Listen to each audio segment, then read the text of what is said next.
Hi everyone, welcome to week 5 of Creating Worship That Inspires. The title of this week is The Fruit of Worship, Inherit God's True Love.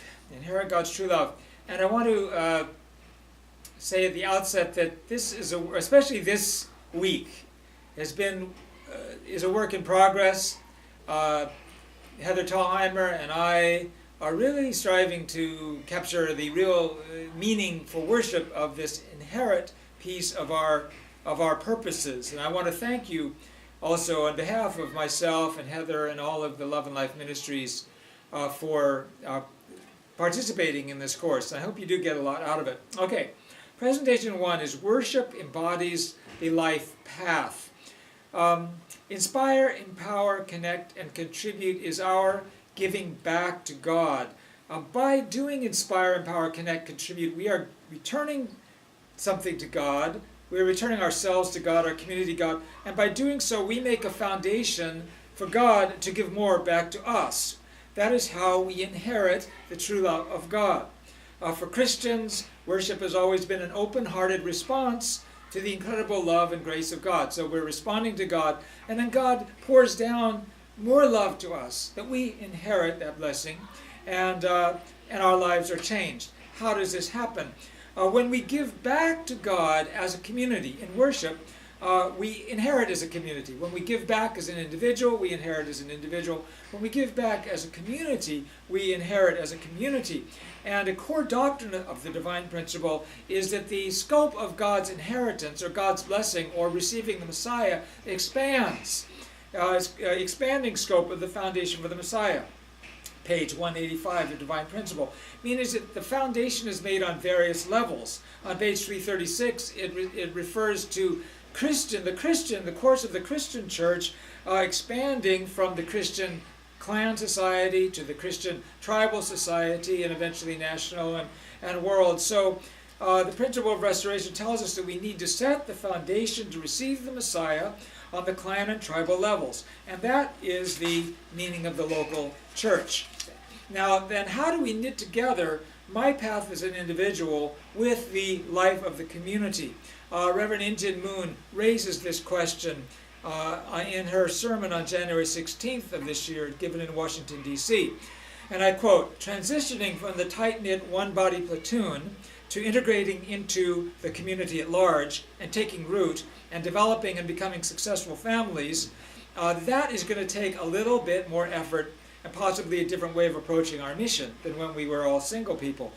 During the time when we started Love and Life, unlike the wilderness era, when there was a great deal of emphasis on sacrifice, what we need to think about in terms of building family and being part of a larger community is how we can apply the principles of the divine principle, not just in our individual lives, but in our community life. To knit together the individual, the family, and the community. This takes place during worship. Foundational point. The path of each person's life takes place in the family and the community. Each one of us have a natural path. And the task of the minister is to help people on the path of life that we all share.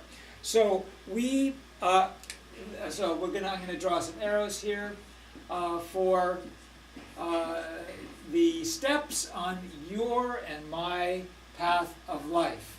Okay? Now we're supposed to inherit God's true love at every step in the path.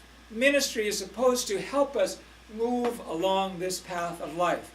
Connect us with the community. We inherit God's true love at each stage through the community. And that's what ministry is about, and it takes place in worship. And the ways that we inherit God's true love get formalized in the community, and the forms that really work get set into rituals, and the good ones last for generations. They last for millennia. And the Messiah establishes these forms. These forms of blessing, forms of inheritance are created by the Messiah in his life. They were created by Moses. They were created by Jesus. They are being created by true parents. That is what our worship is about. A certain level. Not everything, but this has to be in our worship. What I'm talking about is what Christians call the sacraments. which are an external sign of an inward grace.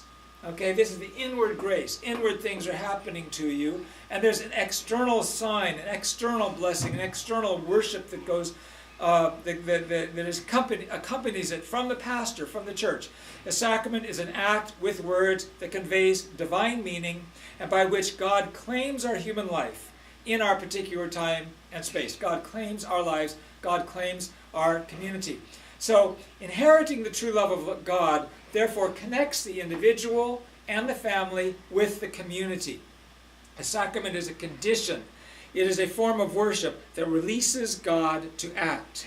Divine Principle states that indemnity conditions are comparable to sacraments. Sacraments are conditions of lesser indemnity. And I quote, page 177, "By making the indemnity condition of baptism by water, we can be spiritually born anew through Jesus and the Holy Spirit.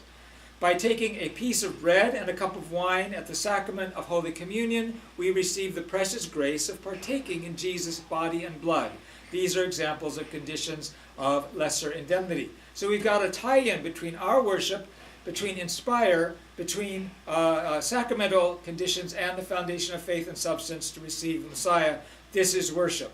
The foundation of faith, foundation of substance to receive the Messiah, to inherit the true love of God at each stage in our life. Okay, that concludes my first presentation. Thank you.